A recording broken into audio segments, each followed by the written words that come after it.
In this video, we go back to the pocket that was just north of the big fight in the southwest corner of Montana, northeast corner of Idaho, where there were 10 battalions of militia corps elements, infantry predominantly. Actually, it was all infantry, 10 battalions, as well as artillery support coming in from the PAP Artillery Battalion belonging to the 27th PAP Light Armored Division.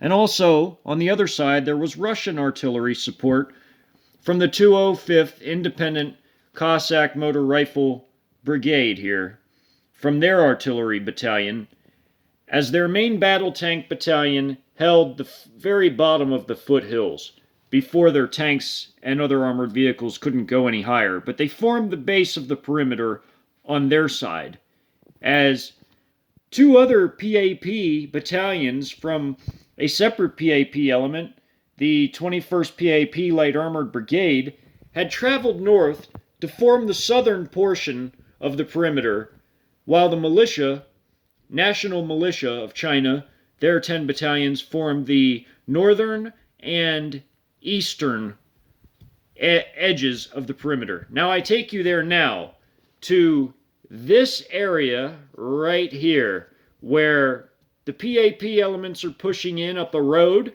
to meet a few battalions of the Chinese National Militia paramilitary forces coming down from the north and northeast. And I take you there now. On this map, you can see artillery shelling, which is the orange icons. Airstrikes are the black icons.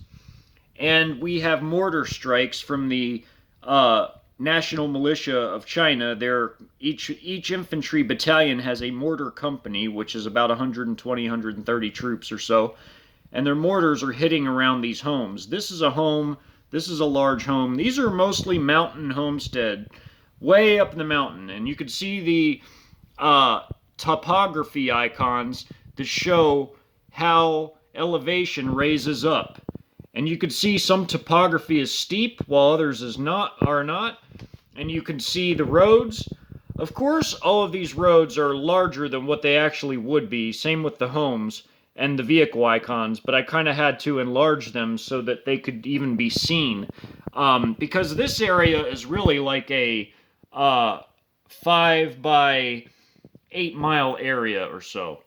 And even the little infantry icons and the tanks here, the light tanks from the PAP armored battalion that came up. This is only one company from that armored battalion. Each PAP armored battalion has 3 to 4 armored companies, which are light tank companies. These circles are trucks, and circles with a line coming out means it's an MRAP, or an armored scout vehicle, which belong to the National Militia Forces Paramilitary of China, which are like their paramilitary equivalent of what our National Guard would be. And those are armored fighting vehicles. They're not APCs or IFVs, they're just MRAPs or armored scout cars and things like that. Regular circles or trucks. Well, right here on this road, headed into Montana, you could see 2 different companies of APCs and IFVs in their trucks, part of their headquarters platoon, pushing north, as another one here where the road gets thinner and windier has to stretch out. And you can see they're in a staggered formation where their turrets are facing different directions to cover all the approaches. And they are being attacked by various American foot infantry, I'll call them, even though they're just armed civilians, but they organized at the last moment, who are taking cover from the massive air and artillery and mortar strikes by going into cave systems and using the topography to their absolute maximum advantage. They hold a lot of the high ground, and they're using it to their best advantage. And they had a few machine guns, like M60s, that were owned by people with Class 3 licenses, because there are a few people that own those.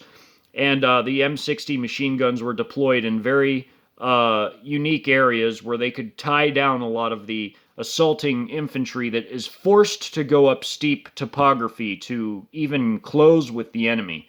while others with rifles were providing rifle support with hunting rifles and other long-range rifles. And the few civilian Barrett 50s that were owned by some of the others, they made excellent sniping weapons. And those were predominantly used on the turrets of APCs and occasionally on IFVs to do maximum amount of damage as possible, because those are the weakest armored points on those types of vehicles. But the main body of them, not so much. They were pretty well protected from their base on down. Like their chassis was pretty well protected, pretty well armored. Some of the vehicles had a pleak armor added or explosive reactive armor added to them to increase their protection levels, and it was very difficult to take them down. But they used what few homes remained. You could see some were struck by airstrikes from Su-34s. Right here was a driveway going up into an area with a home. This one was hit, this one was hit, and this one was hit here, driveway. And you could see all the forces. And they predominantly use their heavier forces on roads to form perimeters while sending infantry in. These are PAP infantry, and these are National Militia infantry. And here's part of their. This is part of one platoon of their mortar company, and these are the regular infantry exiting their M RAPs, their VP-11s or their Tiger M RAPs or VN VP-3s, which are armored scout cars.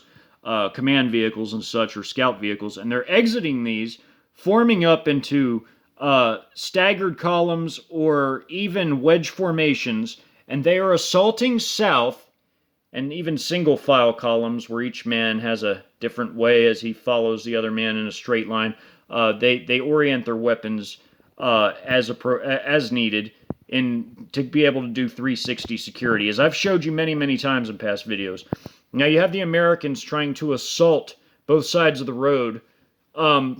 These guys are attacking from lower ground, but these guys are attacking from the high ground advantage. But that quickly is nullified by the mortar strikes being done by these forces over here.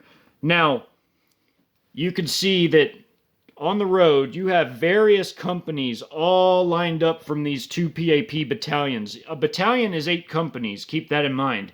And a company each is, and a battery is an artillery company basically, but it's called a battery. But a company is 100 to 140 men tops, and same with an artillery battery or an ADA battery. That's the same size, 100 to 140 men tops. And a battalion has 8 companies in it.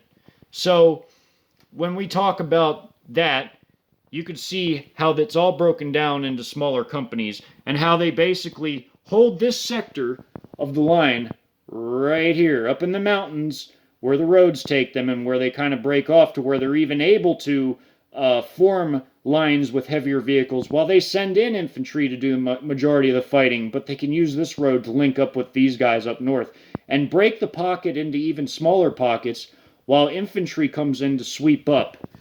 And I have some choice artwork for this entire scenario here, which I will show before the time runs out.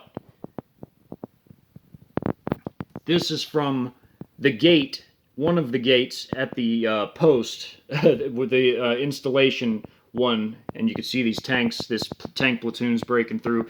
Here's Chi-Com National Militia here on this mountain road,